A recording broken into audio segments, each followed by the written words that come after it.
কিমান প্ৰত্যাহ্বান আছিল সুনিতা বাটছৰ সন্মুখত কল্পনাতীত আছিল মহাকাশৰ 9 মাহ সময় আৰত আছে প্ৰবল আত্মবিশ্বাস শক্তিশালী মানসিকতা মহাকাশত স্পেচ সুটত কিদৰে কটায় মহাকাশচাৰীয়ে স্পেচ সুটত কি কাম কৰিব নোৱাৰে মহাকাশচাৰীয়ে যে সময়ত দেশৰ মহিলাক ৰাজনৈতিক ব্যক্তিসকলে হিতাধিকাৰী আঁচনিৰ নামত উৎসাহ জনোৱাৰ এক পৰম্পৰা গঢ়ি তুলিছে সেই সময়ত সুনিতা উইলিয়ামছৰ দৰে মহিলাই এক শক্তিশালী নিদৰ্শন দাঙি ধৰিবলৈ সক্ষম হৈছে বিশ্ববাসীৰ উৎকণ্ঠা তল পেলাই অৱশেষত সুনিতা উইলিয়ামছ বাটছ উইলমৰ সহ দুই মহাকাশচাৰীৰ সৈতে হাঁহিৰে সম্ভাষণ জনালে বিশ্ববাসীক দুইগৰাকী মহাকাশচাৰীক লৈ বিশ্বৰ বিজ্ঞানী সমাজ কেইবামাহো গভীৰ চিন্তা আৰু মানসিক চাপত আছিল কাৰণ 8 দিনৰ বাবে মহাকাশলৈ যোৱা মহাকাশচাৰী দুগৰাকী আবদ্ধ হৈ পৰিছিল 9 মাহৰ বাবে এয়া শুনিবলৈ যিমান চিন্তাকৰ তাতোতকৈ বহু বেছি প্ৰত্যাহ্বান আছিল তেওঁলোকৰ সন্মুখত পৃথিৱীৰ সম্পূৰ্ণ বিপৰীত এক মধ্যাকৰ্ষণহীন পৰিৱেশত পদে পদে বিপদ আছিল সুনিতা উইলিয়ামছ আৰু বাটছ উইলমৰৰ সন্মুখত প্ৰতি 90 মিনিটত মহাকাশত হোৱা সূৰ্যগ্ৰহণৰ ফলত মহাকাশচাৰীৰ ওপৰত মানসিক আৰু শাৰীৰিক দুয়োটা প্ৰভাৱেই পৰিব পাৰে পৃথিৱীত দৈনিক প্ৰাতঃকৰ্মৰ পৰা আৰম্ভ কৰি ৰাতি হোৱালৈকে অনভ্যস্ত জীৱনৰ বিপৰীত জীৱন কটাবলগীয়া হৈছিল সুনিতা উইলিয়ামছহঁতে প্ৰচুৰ ধৈৰ্য শক্তিৰে অনুশীলন কৰিলেও সহজ নাছিল সেই কামসমূহ মহাকাশত মধ্যাকৰ্ষণৰ অভাৱৰ বাবেই ওজনহীন হৈ পৰে মহাকাশচাৰীসকল আনহাতে মানুহৰ দেহত তৰল পদাৰ্থ নিহিত হৈ থাকে পৃথিৱীত মধ্যাকৰ্ষণ শক্তিৰ বাবেই সেই তৰল পদাৰ্থসমূহ শৰীৰৰ তলৰ অংশলৈ গুচি যায়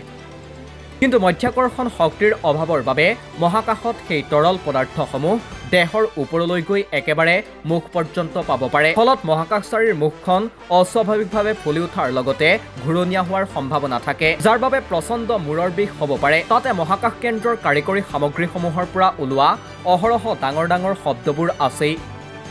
মহাকাশত স্পেচ সুটৰ ভিতৰত দৈনিক গা ধোৱা কামো কৰিব নোৱাৰে তেনেস্থলত মহাকাশচাৰীয়ে এটা সৰু বেগ সদৃশ সামগ্ৰীৰ পৰা টোপাল টোপালকৈ অতি সাৱধানেৰে কপাহত লগাই স্নান কৰিবলগীয়া হয় কিন্তু তেনে কৰোঁতেও পদে পদে আছে বিপদ কাৰণ কিবা কাৰণত পানীৰ টোপাল এটা যদি বাহিৰলৈ উৰি যায় তেন্তে হৈ পৰিব পাৰে ভয়ংকৰ ঘটনা হাঁচি মৰাটো এটা সহজাত প্ৰবৃত্তি মানুহৰ কিন্তু মহাকাশত সেই সহজাত প্ৰবৃত্তিটো নিয়ন্ত্ৰণত ৰাখিব লাগিব মহাকাশচাৰীয়ে কাৰণ স্পেচ সুট পিন্ধি হাঁচি মৰাটো নিষিদ্ধ একেবাৰে অনিবাৰ্য হলে বিশেষ পদ্ধতিৰে সুটৰ কলাৰৰ তলত মুখ সুমুৱাই এক বিশেষ পদ্ধতিৰে হাঁচি মাৰিবলৈ সেই কঠোৰ আৰু দীঘলীয়া প্ৰশিক্ষণ ল'বলগীয়া হয় যাতে সহজাত প্ৰবৃত্তিৰ ওপৰত এগৰাকী মহাকাশচাৰীৰ নিয়ন্ত্ৰণ থাকে যেহেতু আন্তঃৰাষ্ট্ৰীয় মহাকাশ কেন্দ্ৰটো অতি ডাঙৰ তাত বৈদ্যুতিক তাপীয় আৰু বায়ু পৰিবহণ ব্যৱস্থাৰ বাবে অহৰহ শব্দ হৈ থাকে এটা নিৰ্দিষ্ট কোঠাৰ ভিতৰত একেৰাহে 9 মাহ ডাঙৰ ডাঙৰ শব্দ শুনি থকাটো সহজসাধ্য নাছিল সুনিতা উইলিয়ামছ বাট উইলমৰৰ বাবে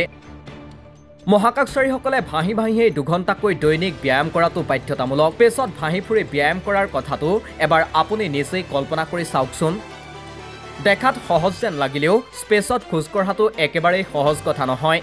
এনে বিভিন্ন বাধাৰ পাছতো তেওঁলোকে কামৰ বাবে সময় দিব লাগে দৈনিক 16 ঘণ্টা 8 ঘণ্টা সময় লৈ খোৱাৰ বাবে কৰ্মব্যস্ততাৰ মাজতো প্ৰতি মুহূৰ্তত খোৱাৰ পৰা খোৱালৈকে সাৱধানতা অৱলম্বন কৰাৰ লগতে অনবৰতে নিজৰ মগজুক সষ্টম আৰু সচেতন কৰি ৰাখিবলগীয়া হয় মহাকাশচাৰীয়ে